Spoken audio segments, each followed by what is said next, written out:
नमस्कार साथियों, ज्योतिष की चर्चा में आप सभी के बीच उपस्थित हूँ। इसी के साथ आप सभी से आग्रह करता हूँ, चैनल को लाइक करें, शेयर करें और सब्सक्राइब करें।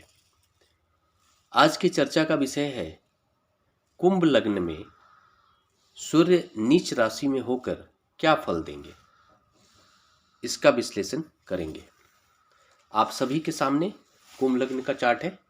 11 नंबर लिखा हुआ पहले भाव के अंदर। 11 नंबर मतलब 11 नंबर जो राशि है कुंभ राशि है, इसलिए यह कुंभ लग्न का चार्ट है। इस लग्न चार्ट के अंदर सूर्य नवम भाव के अंदर जहाँ पर 7 नंबर लिखा हुआ है, यहाँ पर बैठे हुए हैं तुला राशि में। सूर्य जब भी तुला राशि में बैठते हैं नीच के माने जाते हैं, सूर्य तुला राशि में नीच के हो जाते हैं। इस लग्न चार्ट के अंदर सूर्य सप्तम भाव के स्वामी ग्रह हैं।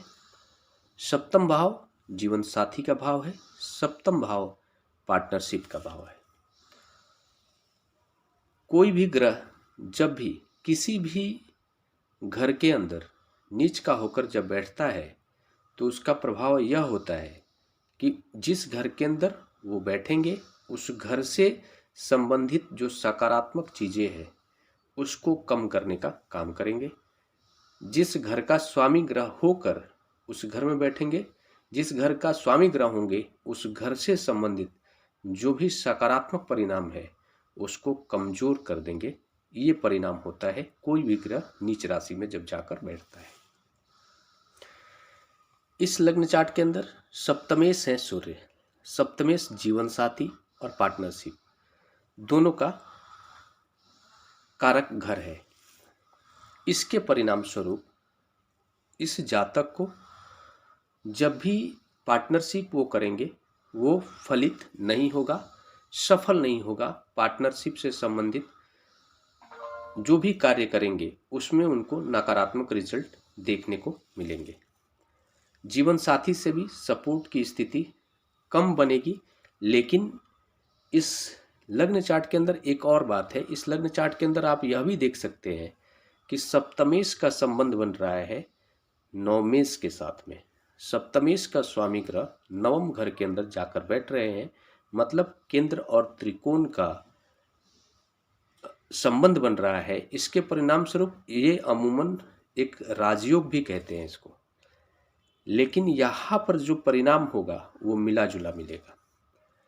ऐसी स्थिति में यह देखा जाता है सप्तमेश अगर जाकर नवम भाव में बैठ जाए तो हम मानते हैं कि उस जातक का अपने जीवन साथी से बहुत सारे सहयोग मिलेंगे और जिसके परिणाम स्वरूप उसको अपने कार्य क्षेत्र में भाग्य की उन्नति का मौका मिलेगा या भाग्य उन्नति उसकी होगी।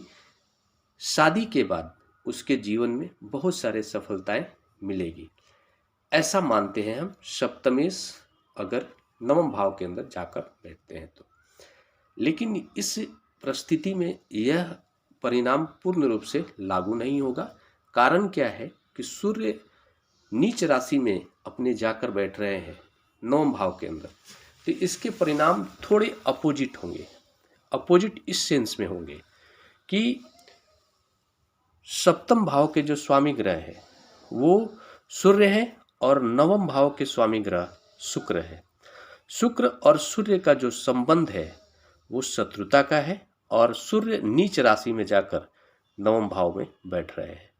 नवम भाव में बैठकर शुक्र को वो प्रताड़ित कर रहे हैं, शुक्र को कमजोर करने का काम करेंगे और शुक्र से संबंधित चीज़ों में नकारात्मकता देखने को मिलेगी।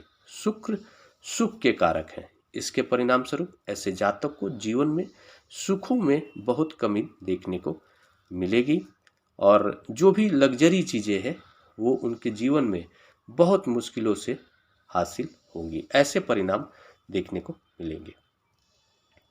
ऐसी परिस्थिति में शुक्र जो है वो आपको शुक्र के जो परिणाम है इस घर के अंदर दूसरे घर के भी स्वामी ग्रह शुक्र ही बन रहे हैं। इसके परिणाम स्वरूप ऐसे जातक को अपने माता के साथ में जीवन में जो भी सुख सुविधाएं हैं, जो भी लग्जरी चीज़ें हैं वो इनसे दूर रहेंगी, ऐसी स्थिति बन जाएगी। शुक्र को कमजोर कर देंगे। सूर्य चूंकि तुला राशि में बैठ रहे हैं यहाँ पर।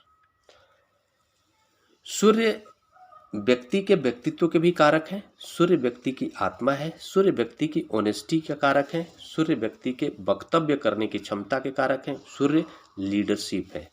इन सारे क्षेत्रों में नकारात्मकता जातक को अपने देखने को मिलेगी। कॉन्फिडेंस की बहुत कमी देखने को मिलेगी। और दूसरा यह भी होगा कि ऐसे जातक को जीवन में बहुत सारे अपजस झेलना पड़ता है। उसको कोई अच्छा कार्य, किसी की सेवा भी करेंगे, किसी का हेल्प भी करेंगे, लेकिन उसका जश नहीं मिलता है। ये सारे परिणाम देखने को मिलते हैं। ऐसे जातक को जीवन में शोहरत के लिए बहुत मुश्किलों का सामना करना पड़ता है, और शोहरत हासिल भी होता है तो वो नकारात्मक रूप में हासिल होता है। ये सारे प्रभाव देखने को मिलते हैं। ऐसे जातक को सूर्य की उपासना करनी चाहिए, सूर्य को जल देना चाहिए, गायत्री मंत्र का जाप करना चाहिए।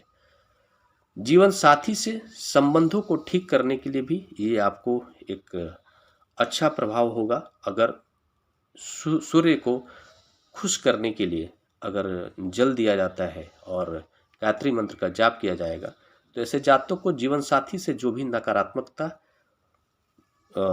हासिल हो रहा होगा, वो नकारात्मक परिणाम कम हो जाएंगे। ये सारे प्रभाव। और पार्टनरशिप में भी अगर कोई कार्य करता है वो, हालांकि ऐसे जातक को पार्टनरशिप के लिए तो बिल्कुल करना नहीं चाहिए, पार्टनरशिप नहीं करना चाहिए, फलित नहीं होता है। हाँ, लेकिन एक और चीज़ है, ये सारे जो परिणाम बताए गए हैं वो थोड़ा इस पर भी निर्भर करता है कि ये सिर्फ एक ग्रह की बात हो रही है। अब इस लग्न चार्ट के अंदर सूर्य के साथ कौन सा ग्रह बैठा है, कौन से ग्रह की दृष्टि पड़ रही है सूर्य के ऊपर। अगर गुरु की दृष्टि पड़ रही है तो सूर्य के जो नकारात्मक प्रभाव है उसमें बहुत सारी कमी आ जाएंगी। सूर्य को बल मिल जाएगा, नकारात्मकता से वो सकारात्मक होने में उनको बल मिल जाएगा। दूसरा जो है कि यह भी देखना होगा कि जो सूर्य है कितने डिग्री पर बैठे हैं और किस नक्षत्र में बैठे हैं, उस पर भी प्रभाव अलग अलग हो जाते हैं। ये सिर्फ पर्टिकुलर एक ग्रह की बात की जा रही है। इसी के साथ नमस्कार। अगले विषय पर चर्चा के लिए आप सभी के बीच मिलूंगा। तब तक के लिए मेरा नमस्कार।